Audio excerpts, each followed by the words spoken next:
अस्सलाम वालेकुम व्यूअर्स, आप देख रहे हैं रज़ा स्पीक्स टीवी। दोस्तों, ज़मीन पे बहुत सी ज़मीनी कुदरती आफ़ात आती रहती हैं, जैसा कि ज़लज़ला, सैलाब, आंधियाँ, तूफ़ान वगैरह। लेकिन दोस्तों, क्या आपको मालूम है कि इनमें से सबसे ख़तरनाक तरीन कुदरती आफ़त जिसने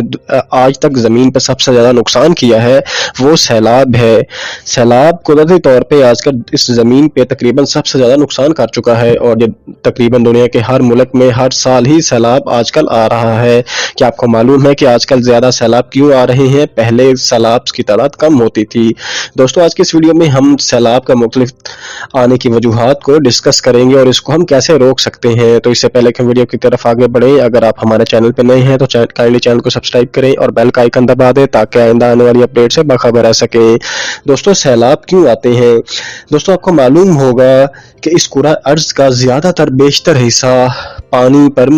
मुश्तमिल है। आपको पता है कि तकरीबन 80% या इससे भी ज़्यादा जो ज़मीन का हिस्सा है उसमें पानी है।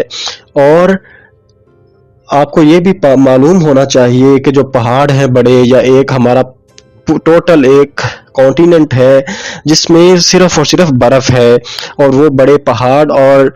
वो कॉन्टिनेंट सारा बर्फ से ढका पड़ा है। लेकिन आपको क्या मालूम है कि अगर ये सारी बर्फ पिघल जाए और सारे का सारा ये बर्फ पिघल के पानी बन जाए और ये सारा पानी दरियाओं और समंदरों में पहुंच जाए तो फिर किस तरह की आफात आ सकती हैं। दोस्तों, आपको मालूम होना चाहिए कि आज से चंद साल पहले या कुछ दहाइयां पहले की अगर हम बात करें तो इस करा अर्ज का या इस ज़मीन का, इस हमारे इन्वायरमेंट का टेम्परेचर या दर्जा हरारत इतना ज़्यादा नहीं होता था। उसकी रीज़न ये थी कि हमारे पास हमारे इर्द गिर्द बहुत से दरख्त वगैरह लगे हुए थे, और हम दूसरा जो गैसेस हैं जिनमें सबसे ज़्यादा नुकसान पहुंचाने वाली गैस कार्बन डाइऑक्साइड गैस है, इसका भी इतना इस्तेमाल नहीं करते थे।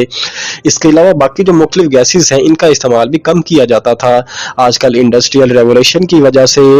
इंडस्ट्रियल वेस्ट बड़ा ज़्यादा हो गया, जिसमें धुआं और बाकी इस तरह के बहुत से मुज़र केमिकल्स हैं जो कि इन्वायरमेंट में जा रहे हैं।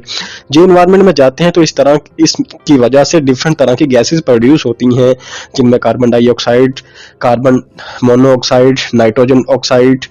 और सल्फर के डिफरेंट ऑक्साइड्स हैं। अब ये गैसेस क्या करती हैं दोस्तों? ये गैसेस जब करा अर्ज के गिर्द जो हमारा एनवायरनमेंट है इसके गिर्द एक तरह का एक इन्वेल्प बना लेती हैं। अब ये इन्वेल्प जब बना लेती हैं तो क्या होता है कि आपको मालूम होना चाहिए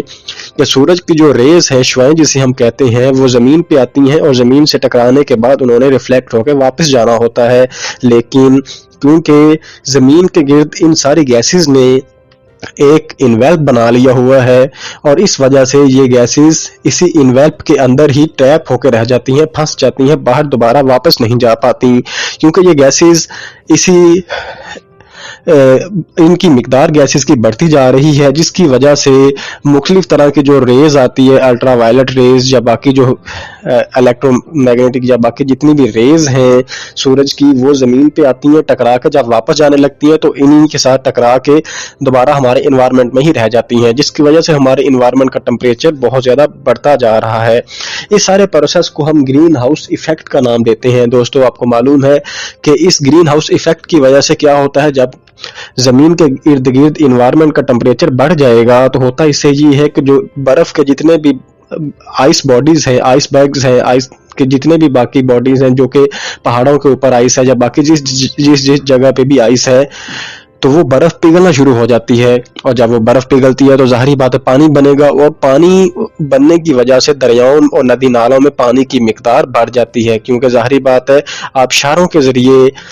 इन्होंने क्या बनना है, वो बर्फ पानी की सूरत में दरियाओं में आती है और पानी की मिकदार दरियाओं में बढ़ती है, और दरियाओं में बढ़ने की वजह से यही पानी मुख्तलिफ दरियाओं में इतनी कैपेसिटी नहीं होती, जिस वजह से वो दरियाओं से बाहर निकल के साथ वाली आबादियों में पानी एंटर हो जाता है और सैलाब की सूरत में नुकसान पहुंचाता है। दोस्तों, अगर हम इस सारी चीज़ से बचना चाहते हैं तो सिर्फ इसका एक ही हल है कि हम इन गैसेस का इस्तेमाल कम से कम करें, दरख्त ज़्यादा से ज़्यादा लगाएं ताकि इन्वायरमेंट को कंट्रोल किया जा सके। दरख्त ज़्यादा लगाएंगे तो वो कार्बन डाइऑक्साइड और बाकी गैसेस को दरख्त इस्तेमाल करेंगे और इन्वायरमेंट में एक लेयर नहीं बन पाएगी, जिसकी वजह से ज़मीन का टेम्परेचर कंट्रोल होगा, इन्वायरमेंट का टेम्परेचर कंट्रोल होगा, बर्फ़ नहीं पिघलेगी, और इससे ये फ़ायदा होगा कि फ्लडिंग और इस तरह के जो बाकी नेचुरल डिज़ास्टर्स आते हैं उनसे बचने में आसानी होगी। बाकी अल्लाह ताला के ہاتھ میں ہے یا سب کچھ، وہ اگر چاہیں تو کچھ بھی کر سکتے ہیں۔ دوستو امید ہے کہ آج کی ویڈیو ہماری آپ کو پسند آئی ہوگی، اگر پسند آئی ہے تو کائنڈلی سے لائک کریں، شیئر کریں اور چینل کو بھی سبسکرائب کر دیں، اور امید ہے کہ تمام دوست جو ویڈیو دیکھ رہے ہیں ان باتوں پہ عمل کریں گے کہ اپنے ارد گرد درخت لگائیں اور انوائرمنٹل جو نقصان پہنچانے والی گیسز ہیں ان کا استعمال کم سے کم کریں گے۔